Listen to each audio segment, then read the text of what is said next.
Lions got a big division game this week against the Packers. And yes, it's kind of fitting that I waited till after the trade deadline to record. Because yes, I did hear about the trade. And I'll talk about the trade at the end of the video. But yeah, we're going to talk about the game against the Packers this week. We got the Pack coming to town. So yeah, let's talk about this game. So of course for this game, the point spread, it has the Packers favored in this game currently by 3.5 points. So about 4 points. Yeah, that's pretty reasonable. Because this Packers team, it's not the same Packers team as before. This Packers team is kind of ass. Well, it's not being around the bush. This Packers team fucking sucks.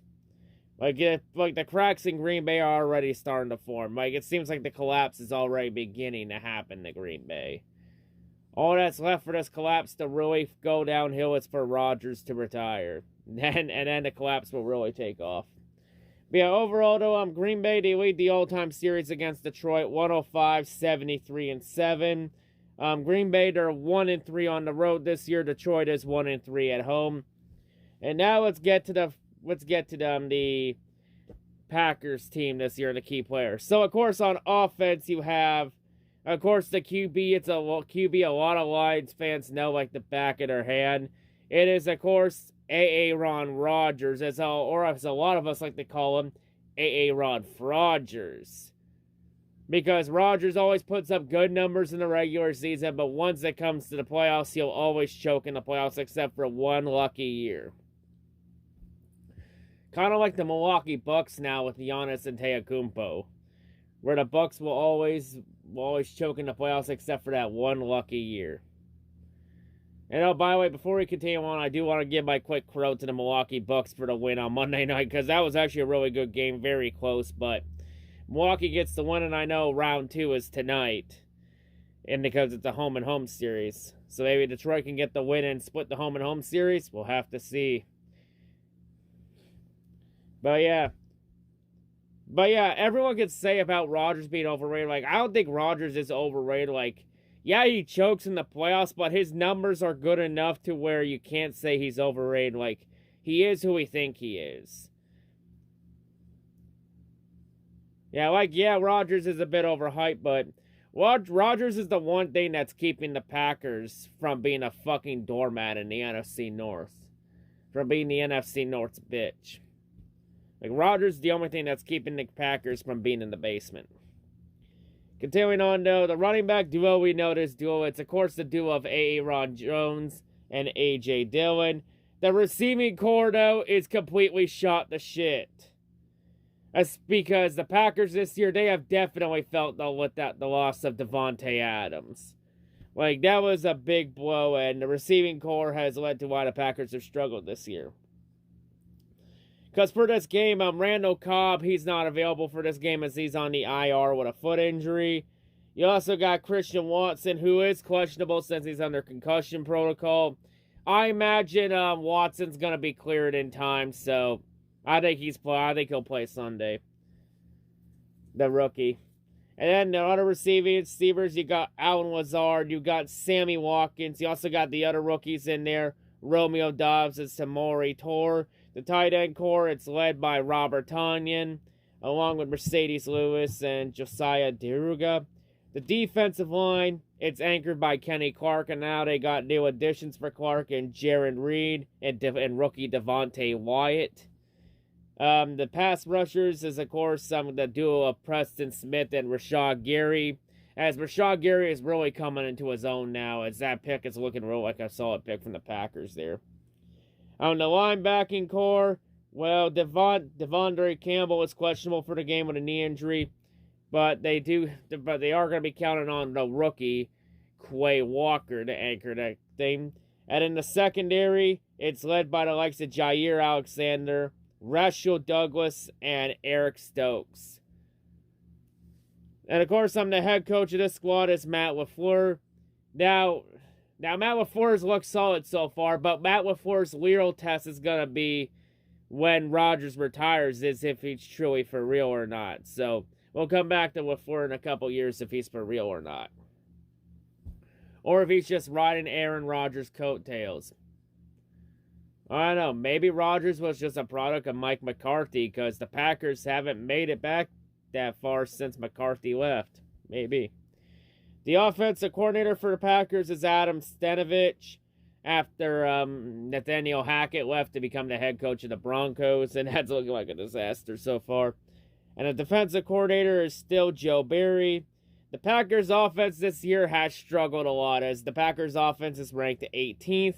They're 22nd in the passing game. Yeah, that just shows you how bad the Packers, the loss of Devontae Adams has really hurt Rodgers this year. And the rushing game is ranked 15th. But the main thing that's really kept the Packers at around a 500 record has been the defense. As the Packers' defense is a top 10 unit, ranked 7th. They're second against the pass. But despite how good the Packers' defense is there is a weakness on this defense, and that's in the run game.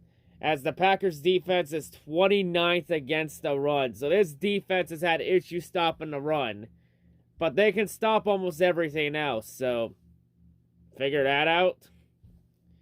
So yeah, definitely, I think the key for the Lions to win this game is they gotta actually fucking give the ball to Swift. Like DeAndre Swift has no more restrictions. Fucking feed his ass the ball.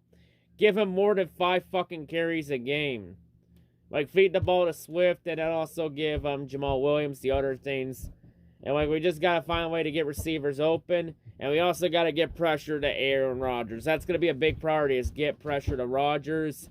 Because if the Lions give Rodgers all day to throw, Rodgers will carve this defense apart. Like Rodgers has for how many goddamn years.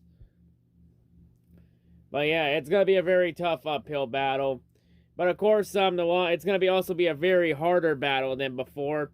With the Lions, of course, now trading T.J. Hawkinson to the Vikings. So the Lions traded Hawkinson to a division rival.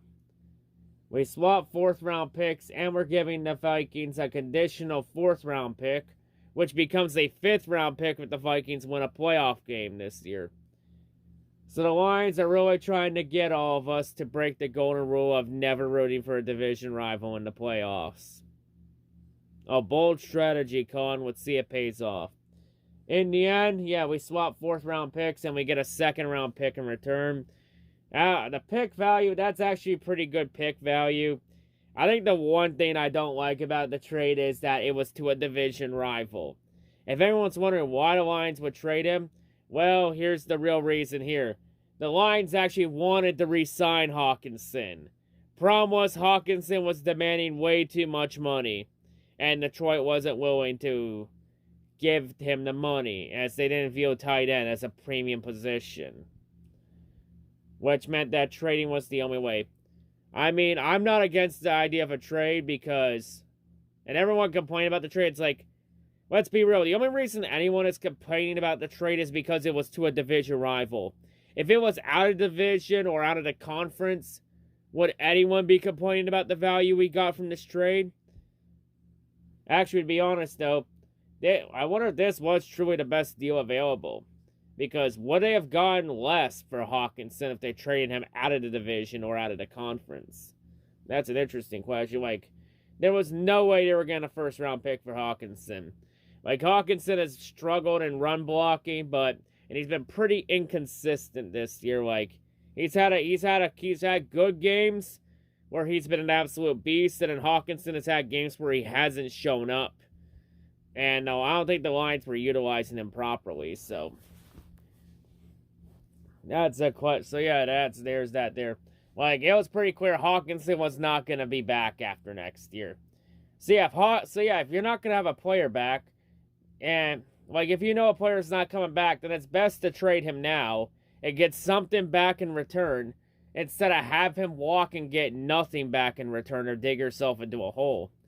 Because if we let Hawkinson walk in free agency, hypothetically, we would probably get a complimentary 3rd-round pick in return, which would be all the way like in the hundreds, like very late 3rd-rounder, depending on what we get depending on what we will have signed in free agency, which probably would have been not too much since the Lions aren't a free agent destination to begin with. And honestly, I think a 2nd-round pick, a late 2nd-round pick, is a lot more valuable than a fucking complimentary third-round pick. Actually, to be perfectly honest, scratch everything I just said. It wouldn't even matter where the Lions trade Hawkinson, whether it's to the Vikings or to someone out of the division or out of the conference. This fan base still would have complained and bitched about it regardless. Hell, even if the Lions got a first-round pick for Hawkinson, this fan base would have still bitched and complained about it and saying, that's not good enough. What are the Lions doing? Fuck this team. Sell the team. Like, it would have been just the same old carbon copy, recycled, wash, rinse, repeat excuses all over again. And yeah, keep telling Sheila to sell the team. It's not happening. And yeah, like, selling the team is actually going to fucking solve the problem. It would honestly just lead to more issues down the line. Like, selling the team would solve nothing. It would just lead to more problems. But yeah, it's disappointing. Like, I like the value of it, but I just don't like the idea that it was to the fucking Vikings and a division rival. But to be perfectly honest, it doesn't matter how good the Vikings are. They're still probably going to choke in the playoffs anyway because it's the Vikings and it's Kirk Cousins. And Kirk Cousins always struggles against winning teams. But I'll just say this now with Hawkinson to the Vikings now. This means that Kirk Cousins has no more excuses this year. He has no more excuses to not get it done against winning teams. Like, we already know Kirk Cousins is going to get it done against losing teams. The real thing is, can he get it done against winning teams? Because really, the only team the Vikings have played this year that's been worth a damn has been the Eagles. And they got completely bitch slapped by them. Because that's their only loss was to the Eagles this year. Everybody else have been teams that the Kirk Cousins should have beaten. Like, what's going to happen? Like, I wonder, like, honestly, let's see how Kirk Cousins does against a team like Miami. Oh, wait, he actually beat Miami this year. So, alright, okay, maybe Kirk Cousins beat one team that was worth a damn this year. Okay, let's see how he does against a team like Buffalo and all that. If he can, let's see how he does against Buffalo, because I think he's going to get bitch slapped by Buffalo. But we'll see what happens there, but I'm still not rooting for the Vikings in the playoffs. Like, you can put that fucking conditional stipulation in for the fourth round pick all you want. I'm still not breaking the golden rule of rooting for a division rival in the playoffs. Unless the Vikings play the Packers in the wild card round. Where we're in the no fuck your fuck situation. But yeah, honestly that trade, it honestly could have been a lot worse. We could have literally got jack shit for him. But second round pick is good value. Like, it's honest, a second round pick is more fucking valuable than a fucking complimentary third round pick. And to be perfectly honest, and now the Lions have now 5 picks currently in the top 65 of the draft next year.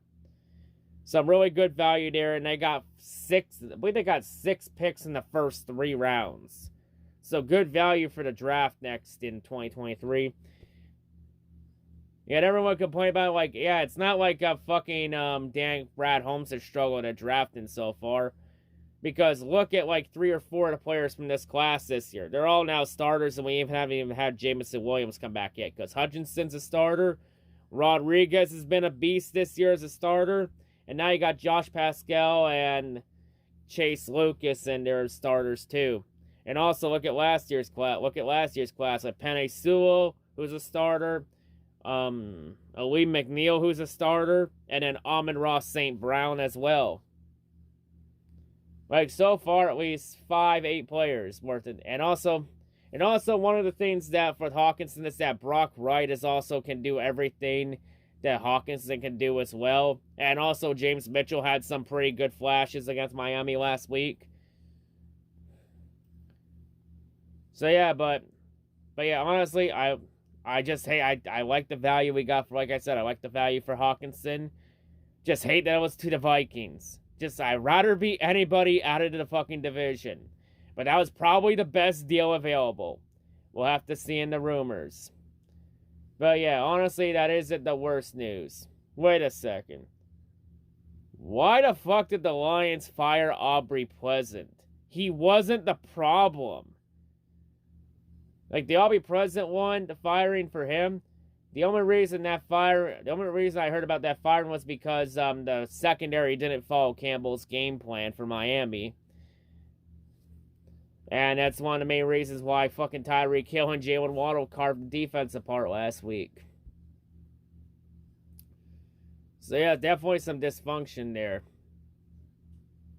But yeah, it's very obvious here that the tank is now in full effect. Like, the Lions have officially thrown in the towel on the season. Yep, the tank is in full effect.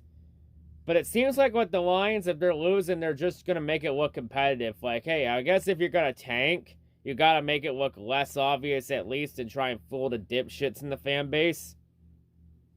And see if the dipshits actually buy in. I mean, hey, it's obvious the Lions are tanking. They're just making it competitive to make it look less obvious. At least try and win. To try and fool everybody.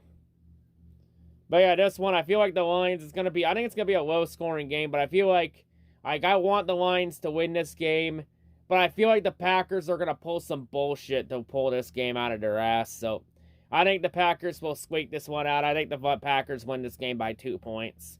I'm going to say the Packers win 21-19. I think it's going to be a very close game. I think it's going to be one of those games where the defense actually shows up, but the offense plays like ass because the Lions always struggle against defenses worth a damn. But yeah, it's going to be a very tough game, but I feel like the Packers will pull some bullshit to eke this one out. But yeah, the tank is definitely in full effect. Especially when the Lions are currently holding the first overall pick at the moment.